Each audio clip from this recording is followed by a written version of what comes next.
Hello दोस्तों, नमस्कार। कैसे हैं? उम्मीद है कि आप सभी लोग स्वस्थ होंगे, सानंदित भी होंगे। मैं अभय प्रताप सिंह आप सभी का एक बार फिर से हार्दिक स्वागत एवं अभिनंदन करता हूं। दोस्तों, यह वीडियो मुख्य रूप से कक्षा 9 के छात्रों को ध्यान में रखकर बनाया गया है, क्योंकि इस वीडियो में कक्षा 9 के विज्ञान का भाग आपको बहुत ही व्यवस्थित और बारीक रूप से समझाया गया है। उपयोगिता इसकी व्यापक रूप से है। कक्षा 6, 7, 8, 9, 10 यहाँ तक कि आगे के छात्रों के लिए भी यह वीडियो निश्चित रूप से उपयोगी है। लेकिन इस वीडियो के अंतर्गत कक्षा 9 के विज्ञान के पहले भाग, पहले अध्याय को ध्यान में रखकर विषय वस्तु तैयार की गई है। तो चलिए बात शुरू हो विज्ञान की। तो कक्षा 9 का जो विज्ञान है, ध्यान से बात को समझेंगे। कक्षा 9 का जो विज्ञान है उसका पहला चैप्टर पूर्ण रूप से रसायन विज्ञान से संबंधित है। पहला चैप्टर पूर्ण रूप से रसायन विज्ञान से संबंधित है। जो इसके पहले वीडियो अपलोड हुआ है उसमें विज्ञान क्या है, विशेष ज्ञान जिसमें भी है ऐसा विषय विज्ञान है, ठीक है ना। उसके 3 भाग बताए थे हमने। भौतिक विज्ञान है ना, जिसमें प्रकृति के बारे में पढ़ना है। रसायन विज्ञान जिसमें पदार्थ के बारे में पढ़ना है। और जीव विज्ञान जिसमें जीवों के बारे में पढ़ना है, ठीक है ना। तो कक्षा 9 का जो विज्ञान है उसकी शुरुआत का जो चैप्टर है वह पूर्ण रूप से रसायन विज्ञान से संबंधित है। तो आपको मैं यहाँ पर रसायन विज्ञान की डिटेल तो नहीं बताऊंगा कि रसायन विज्ञान कहाँ से आया, शब्द रूप में इसका क्षेत्र क्या है, इसकी परिभाषा बताऊंगा और सीधे आपको कोर्स पर ले चलता हूं। तो रसायन विज्ञान की परिभाषा एक बार समझेंगे, लिखना चाहेंगे तो आपकी इच्छा। तो मैंने कल बताया था और आज उसी बात को फिर से दोहरा रहा हूं। विज्ञान की वह शाखा जिसके अंतर्गत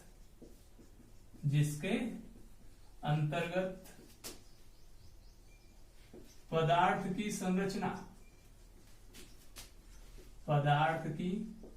संरचना, उसके मतलब पदार्थ के भौतिक तथा रासायनिक गुणों का अध्ययन किया जाता है। रासायनिक गुणों का अध्ययन किया जाता है। रसायन विज्ञान कहलाती है।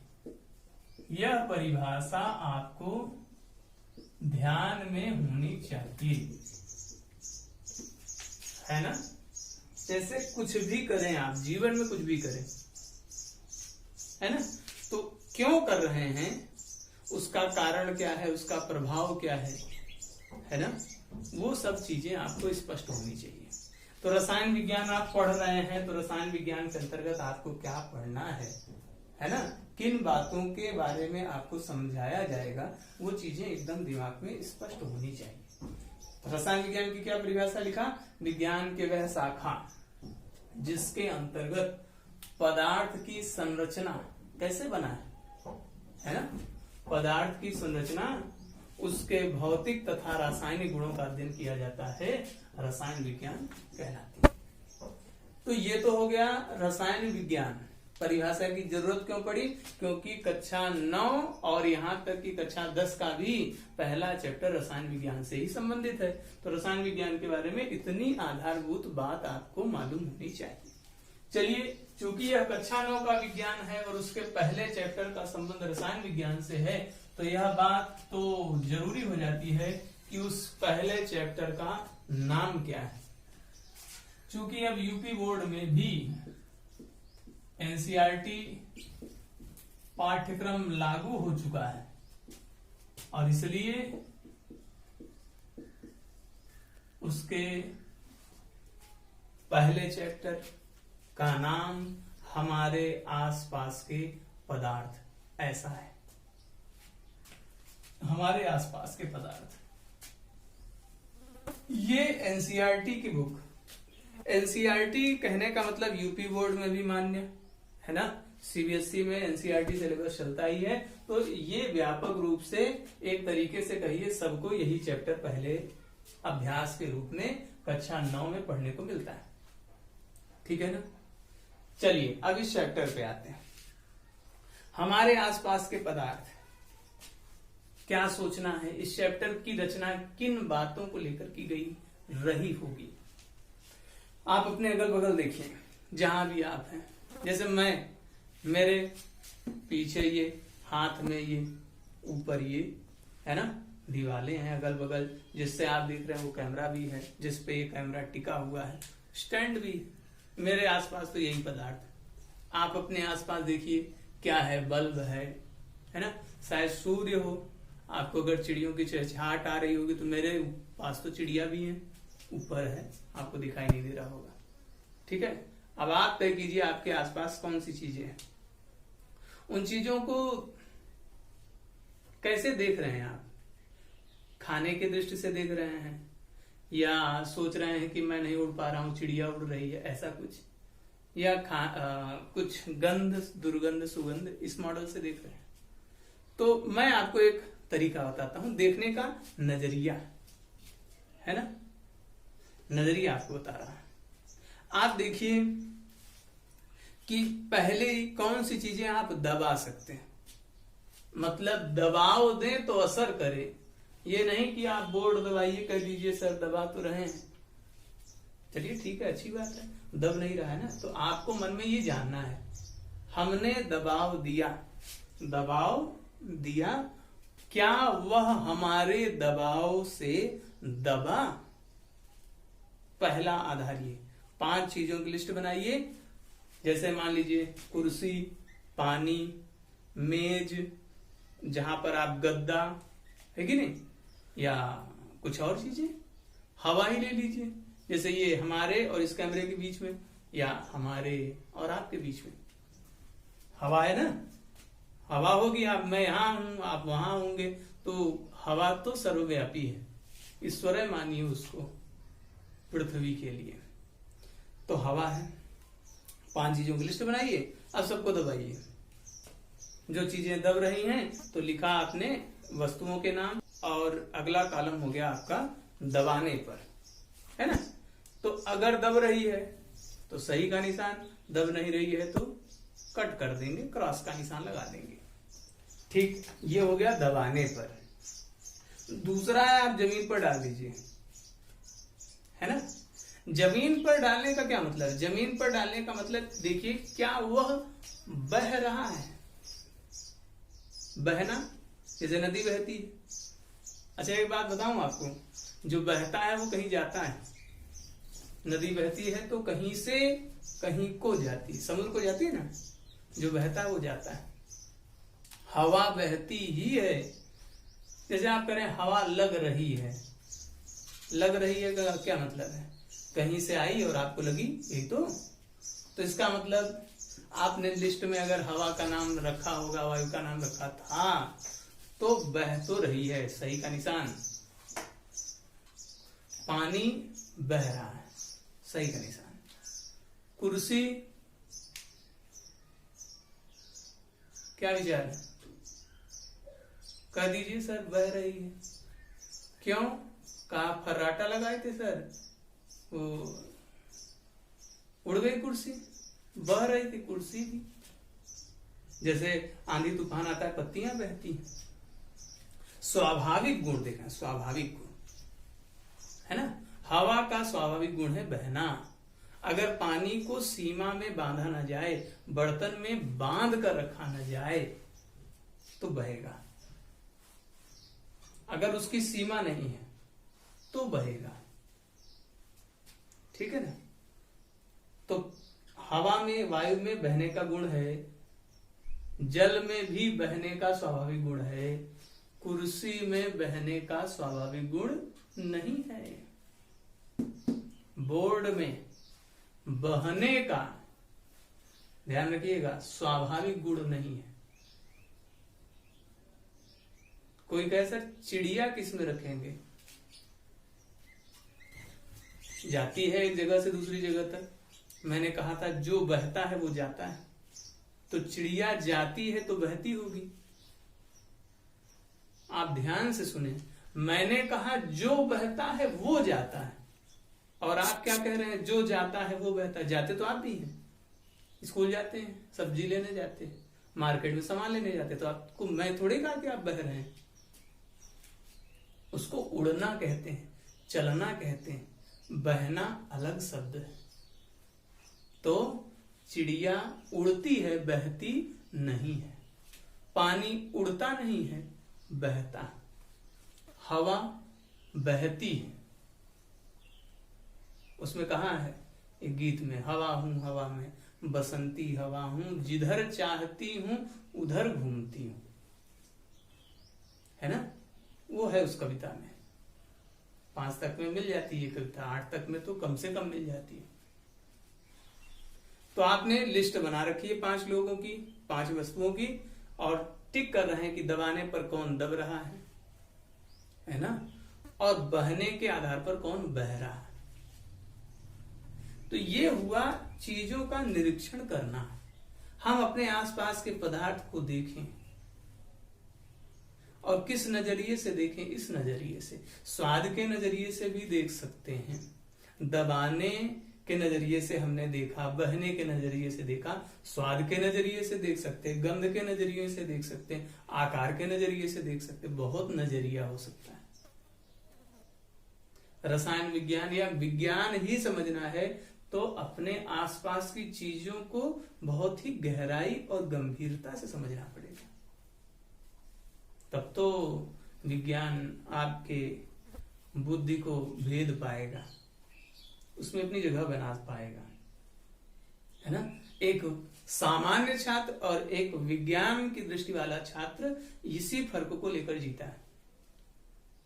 आपको यही बनना है। अभी तक सामान्य तरीके से पढ़ाई चल रही थी, 8 तक क्या हुआ कैसे हुआ पता नहीं, आपने जो भी पढ़ा अच्छा ही पढ़ा होगा, लेकिन अब आपके अंदर वैज्ञानिक दृष्टिकोण आ जाना चाहिए। हर चीज को देखने का नजरिया अलग, ठीक है ना। आईएएस का जो आप देखेंगे, जो टॉप 10 वाले हैं, पिछले 5 सालों में, कम से कम पिछले 5 सालों के रिजल्ट देखिए, तो उसमें जो विज्ञान का छात्र होगा, आईआईटी का छात्र होगा, डॉक्टरी का छात्र होगा, अच्छी कंपनियों में कार्य करने वाला छात्र होगा, वही आईएएस का टॉपर बन रहा है। First topper, second topper, third, 10 तक वही है। क्यों? क्योंकि उनके पास वैज्ञानिक दृष्टिकोण है। वैज्ञानिक दृष्टिकोण के लिए हमको वस्तुओं को देखने का नजरिया बदलना पड़ेगा, और उम्मीद है कि अब आप बदलेंगे। तो मन में आता है कि चलो ठीक, ये जो कुछ भी दिख रहा है, जो कुछ भी दिख रहा है, नीचे से लेके ऊपर तक, आप सीधे देखें चाहे दाहिने देखें चाहे बाएं देखें, जिधर भी आप देख रहे हैं वो क्या कहलाता है? तो उसका एक शब्द में नाम है ब्रह्मांड।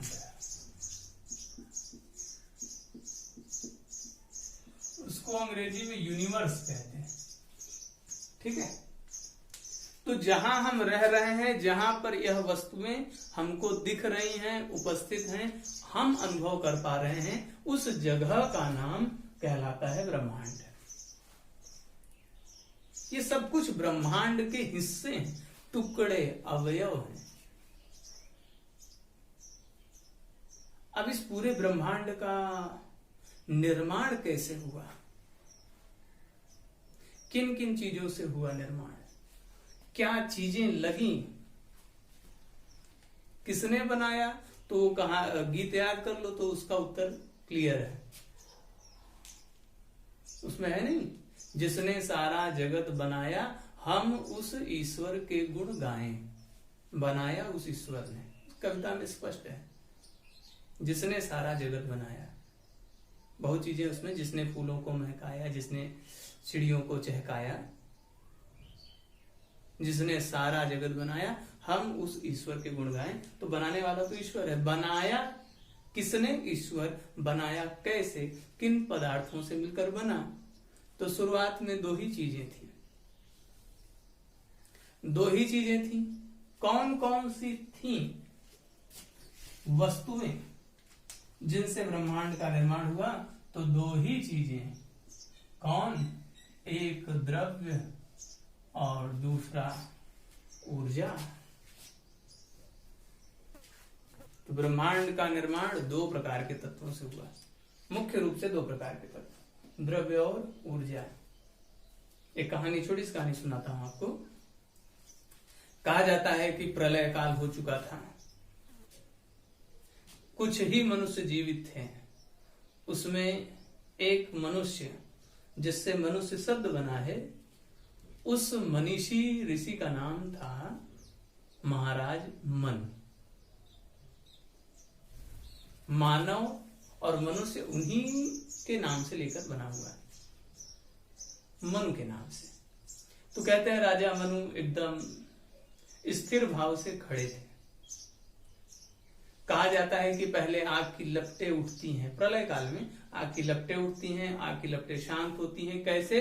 कहा जल वर्षा होती है, अतिवृष्टि होती है, गर्माहट होगी, पानी बरसेगा, पूरी आग शांत होगी, चारों तरफ जल ही जल। तो उनके मुंह से निकलता है,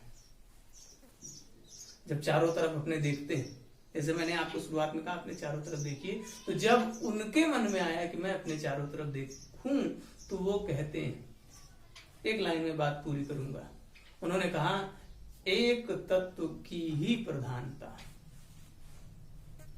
क्या कह रहे हैं? एक तत्व, वो ईश्वरीय तत्व की चर्चा कह रहे हैं। कह रहे एक तत्व की ही प्रधानता, जिसे कहो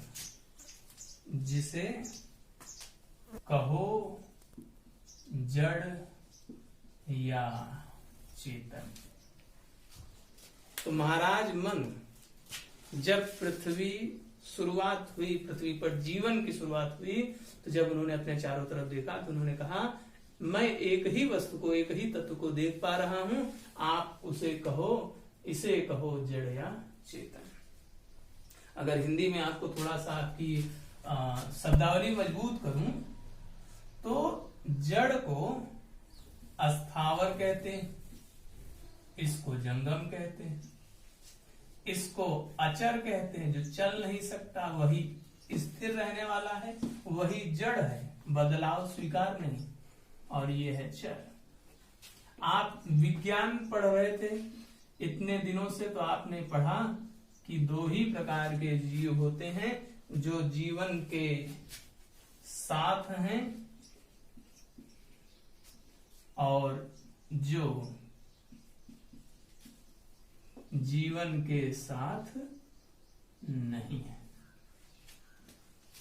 जीवन के साथ वाले लोग और जीवन के बिना जीने वाले लोग, सजीव जीवन सहित, निर्जीव जीवन रहित। तो ये सब बताने का क्या?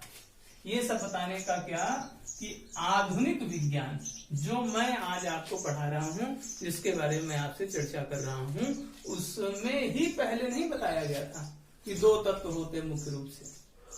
पहले से राजा मन की कहानी बताया, उन्होंने कहा जड़ चेतन। हिंदी भाषा में जड़ को स्थावर कहते हैं, चेतन को जंगम कहते हैं। ठीक है। जो अस्थावर है वो स्थिर रहता है, इसलिए वो चलने वाला नहीं होता, और जो चेतन है उसमें जाने का गुण रहता है, वह चल सकता है, इसलिए उसका नाम चर है। और जो चल सकता है उसी को कहते हैं सजीव, जो चल नहीं सकता उसी को कहते हैं निर्जीव। अगर आप एक जगह पड़े हुए हैं तो आप निर्जीव ही हैं, है ना। तो द्रव्य ऊर्जा दो प्रकार के तत्वों से हमारे इस ब्रह्मांड की रचना हुई है। इन सब की परिभाषा की अभी जरूरत नहीं है, ये सब हिंदी के दृष्टिकोण को और इन सब परिभाषाओं को व्यापक रूप से समझने के लिए आवश्यक है। मैंने कहा था वैज्ञानिक दृष्टिकोण होना चाहिए, तो वैज्ञानिक दृष्टिकोण के लिए इन सब बातों की आवश्यकता तो है ही। तो मुख्य रूप से कितने प्रकार के तत्व हुए? एक हुआ द्रव्य, दूसरा हुआ ऊर्जा। द्रव्य की परिभाषा क्या? तो कहा जो स्थान घेरता है। क्या कहा? जो स्थान घेरता है उसे क्या कहते हैं? द्रव्य। और जो स्थान नहीं घेरता है उसे कहते हैं ऊर्जा, है ना। द्रव्य और ऊर्जा यही है जिनसे ब्रह्मांड का निर्माण हुआ है। तो आज की जो बात चल रही है वह मुख्य रूप से 3 बातों को लेकर है। पहली बात तो यह कक्षा 9 के रसायन विज्ञान से संबंधित पहले चैप्टर को लेकर बनाया गया वीडियो है। दूसरी चीज, इस वीडियो का उद्देश्य पहले चैप्टर के बारे में सही और व्यवस्थित अवधारणा बनाना तो है ही, साथ ही हम कैसे एक सामान्य छात्र से वैज्ञानिक दृष्टिकोण वाले छात्र बन सकें, इस पर भी चर्चा आज का वीडियो करता है। और तीसरी जो मुख्य बात, जो पढ़ाई से संबंधित बात है, वो ये कि जो कुछ भी हम देखते हैं, हमारे पास जो कुछ भी है ना, चाहे हम उसको देख सकें अथवा न देख सकें, वह ब्रह्मांड है। और इस अखिल ब्रह्मांड का निर्माण 2 तत्वों से हुआ है, एक द्रव्य, दूसरा ऊर्जा। द्रव्य ऊर्जा की परिभाषा मैंने बताई है, कल लिखवाने का प्रयास करूंगा कि जो स्थान घेरता है वो द्रव्य है और जो स्थान नहीं घेरता है वह ऊर्जा। कल इस पर व्यापक चर्चा होगी कि कौन लोग हैं जो स्थान घेरते हैं, कौन लोग हैं जो स्थान नहीं घेरते हैं, यह स्थान घेरना क्या होता है, कैसे घेरते हैं लोग, है ना। कैसे जानेंगे कि ये द्रव्य में आएगा कि ऊर्जा में आएगा, इसके लिए आपको कल तक का इंतजार करना होगा। आपका यह जो चैप्टर है आज से स्टार्ट हो चुका है। हाँ, इस चैप्टर को लेके, आपकी एनसीईआरटी बुक को लेके या कोई भी किताब को लेकर कोई भी समस्या हो, आप हमारे व्हाट्सएप नंबर पर मैसेज डाल सकते हैं या सामान्य मैसेज ही डाल सकते हैं, अथवा आप बहुत आवश्यकता पड़ने पर कॉल भी कर सकते हैं। चैनल आपने सब्सक्राइब किया हुआ है तभी आप यह चैनल देख रहे हैं, और उम्मीद है कि अगर आपको यह चैनल, यह वीडियो और इसके जो भी कंटेंट हैं, जो भी इसकी भाषा परिभाषा या शब्दावली का प्रयोग किया है, आपको अच्छा लगता है तो आप दूसरों को देखने के लिए जरूर प्रेरित करें। ठीक है, आज की बात यही समाप्त। धन्यवाद, नमस्कार।